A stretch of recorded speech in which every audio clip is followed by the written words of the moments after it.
El Príncipe es escrito por Nicolás Maquiavelo y es publicado en el año de 1531, durante el confinamiento de Maquiavelo en San Casiano, al cual muchos llaman como una doctrina política. La obra en sí está dirigida al nombrado el Magnífico, a quien Maquiavelo explica cómo actuar y qué hacer para lograr sacar a Italia de la crisis en la que se encontraba en aquellos tiempos. Este libro aporta demasiado al entendimiento moderno de la política, ya que es una obra que contradice la tradición filosófica del pensamiento político antiguo, en la cual la práctica política se encuentra cubierta por la idealización de gobiernos de carácter utópico.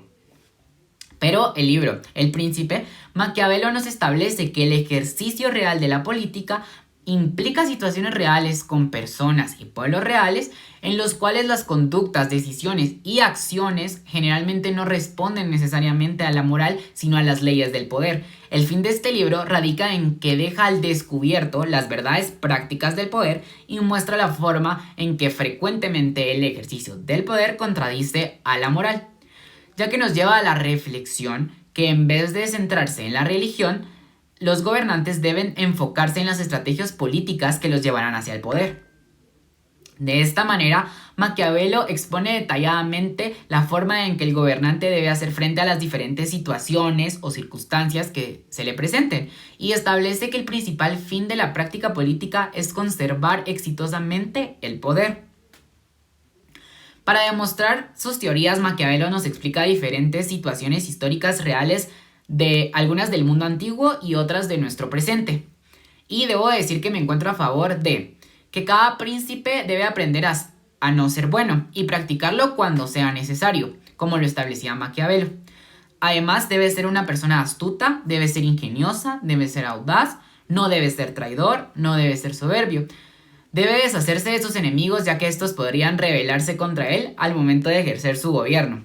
Además, que debe ser sabio, por lo tanto debe estar al pendiente de su entorno y de quienes lo rodean, para que no se aplique lo que decía Maquiavelo, que sean leones disfrazados de lobos. Además, no debe ser avaro con el pueblo, debido a que el dinero que es recibido de él debe ser invertido en él mismo.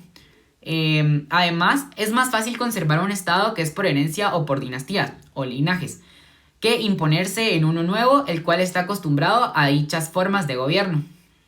Estoy completamente de acuerdo con que los beneficios hacia el pueblo deben darse poco a poco, para que sepan de mejor manera, como lo establecía Maquiavelo. Además, también estoy completamente de acuerdo con que los nobles deben ser amigos para que no se subleven, sin embargo, no deben ser los mismos para siempre, sino deben cambiarse o deben eliminarse. Además, los que sí deben ser los mismos son los súbditos. Además, estoy de acuerdo con la parte que nos establece que si uno llega al poder por el pueblo, al mismo debe honrarse. Y me encuentro en desacuerdo con favorecer a los nobles para ejercer opresión hacia el pueblo. Además de darle un buen uso a la crueldad, creo que no es necesario recurrir a ella para sostener el poder. Me encuentro en desacuerdo con que a lo malo le podemos llamar bueno, ya que esto o es malo o es bueno.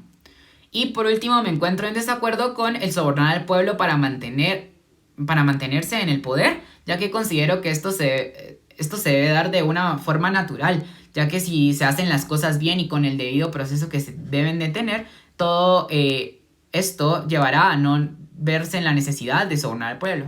Mi conclusión es que no es posible ser un gobernante perfecto. Claramente los seres humanos cometemos errores. El libro El Príncipe nos lleva a la reflexión y me lleva a la reflexión personal del poder entender que un gobernante perfecto no va a existir. Sin embargo, este libro lo debería de leer cada uno de los políticos que buscan la obtención del poder en los diferentes países. Podemos ver nuestro entorno y ver que ninguna de las cosas establecidas por Maquiavelo se aplican en nuestros países. Debemos remarcar que el poder ha corrompido al hombre.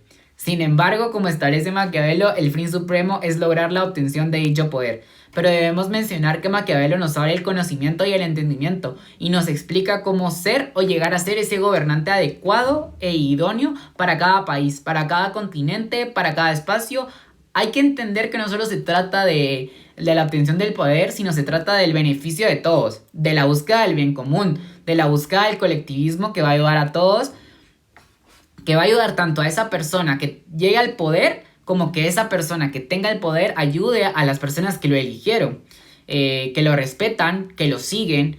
Debemos mencionar que Maquiavelo mencionaba algo que es muy importante, que decía que el ejercer el poder dentro de un lugar que haya sido gobernado antes por un monarca o por algún antecesor, digamos que este es, en este caso, podríamos poner un ejemplo, que es cuando un príncipe toma la posición del rey cuando éste muere. Va a ser mucho más fácil gobernar este tipo de lugares debido a que las personas que se encuentran en dicho lugar o entorno ya están acostumbradas a las formas de gobierno del mismo, porque en dicho lugar se les respeta, se les tolera, se les toma en cuenta como ellos lo desean. Y ya están acostumbrados a esto. El libro de Maquiavelo lo puedo recomendar a todas aquellas personas que busquen el poder, pero creo que aplica para todos, no solo para aquellas personas que van a ejercer política. Sin embargo, creo que es un libro que deberían de leer todos los políticos que no entiendan nada de política, porque resulta muy contradictorio a mi perspectiva personal que vivimos en un mundo y nosotros en un país basado en democracia en donde todo esto que explica Maquiavelo se debería de aplicar de una u otra forma y no es aplicable en nuestros países. Debemos mencionar que Latinoamérica es una de las regiones más afectadas debido a la corrupción y sin embargo nadie ha hecho nada. Por lo tanto, deberíamos de recomendarle este tipo de libros a nuestros gobernantes para que logren obtener una vista de diferente perspectiva, porque Maquiavelo se toma la molestia de darnos distintos ejemplos en diferentes contextos, los cuales nos llevan a entender que no va a existir un gobernante perfecto, pero que sí hay una serie de pasos, la cual se menciona en su obra, que nos van a llevar a perfeccionar aquel proceso que nos va a llevar a la obtención del poder. Como lo dije anteriormente, el fin supremo es mantener el poder. Sin embargo, para mantenerlo hay que hacer diferentes sacrificios para poder entonces hacer el buen uso del poder. Esta obra me gustó y me agradó demasiado y por eso la recomendaría. Y creo que con esto quiero finalizar y decir muchas gracias.